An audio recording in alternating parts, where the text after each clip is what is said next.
हरे कृष्णा, राधे राधे दोस्तों। अनंत चतुर्दशी भाद्र मास की चतुर्दशी तिथि को मनाई जाती है। 2024 में अनंत चतुर्दशी 17 सितंबर 2024 को मनाई जाएगी। इस दिन अनंत भगवान के अनंत रूपों की पूजा करके हाथ में 14 तार का 14 गांठों लगाकर धागा बनाकर पहना जाता है और कथा सुनी जाती है। व्रत कथा अवश्य ही सुननी चाहिए, चाहे आप व्रत कर पाए या न कर पाए। कथा सुनने मात्र से भी आपको अनंत गुना फलों की प्राप्ति होती है। इस वीडियो में हम आपको अनंत चतुर्दशी की व्रत कथा सुनाने वाले हैं।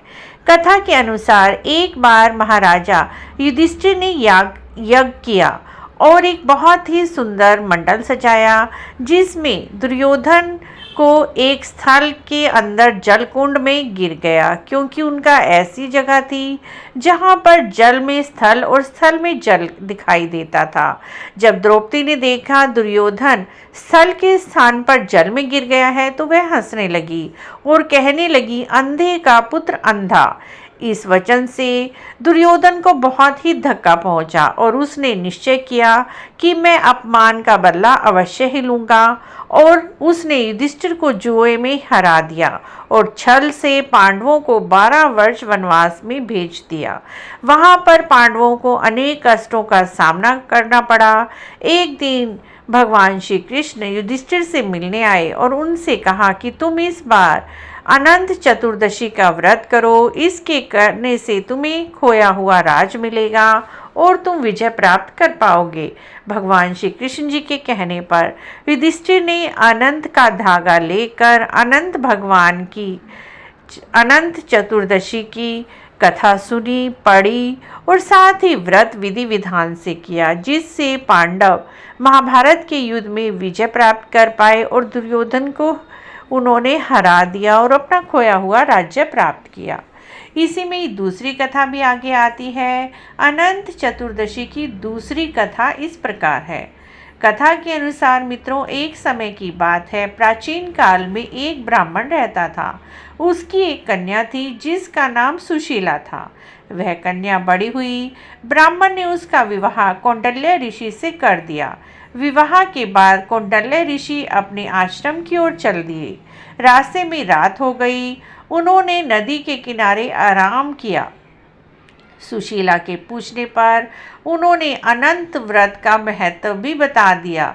सुशीला ने अनंत भगवान का व्रत अनुष्ठान किया और 14 तार का 14 गांठों वाला डोरा अपने हाथ में पहन लिया। जब वह घर पति के पास वापस आई, कौंडल्य ऋषि ने सुशीला के हाथ में बंधे डोरे के बारे में पूछा तो सुशीला ने सारी बात बता दी।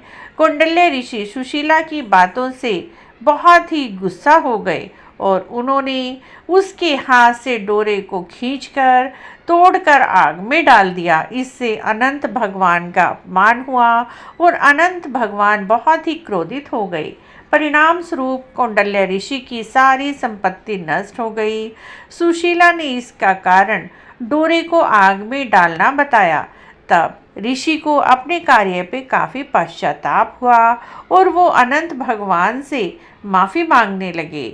अग्नि में जले हुए ऋषि अनंत भगवान की खोज में वन की ओर चले गए। वे भटकते भटकते निराश होकर गिर पड़े और बेहोश हो गए।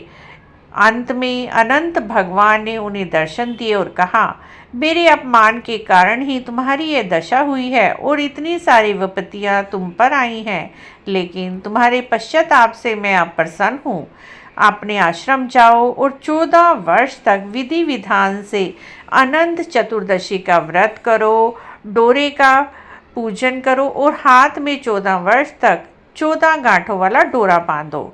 उसी के बाद तुम्हारे जीवन के सारे कष्ट दूर हो जाएंगे। कौंडल्य ऋषि ने वैसा ही किया और अनंत भगवान की कृपा से उनके सभी कष्ट दूर हो गए और अंत समय में उन्हें मोक्ष की प्राप्ति हुई। जो भी व्यक्ति अनंत चतुर्दशी पर अनंत भगवान की पूजा करते हैं, डोरा लेते हैं, हाथ में बांधते हैं, उनसे उन्हें अनंत गुना फलों की प्राप्ति होती है और उनके जीवन के सारी विपत्तियां, कष्ट दूर होते हैं और जीवन में अनेक अनेक अच्छी फलों की उन्हें प्राप्ति होती है और अंत में वैकुंठ धाम प्राप्त होता है। मित्रों, यदि आपको भी अनंत चतुर्दशी की कथाएं अच्छी लगी हैं तो आप हमारे चैनल को जरूर सब्सक्राइब करें, लाइक करें, वीडियो को शेयर भी करें। कमेंट बॉक्स में जय अनंत भगवान अवश्य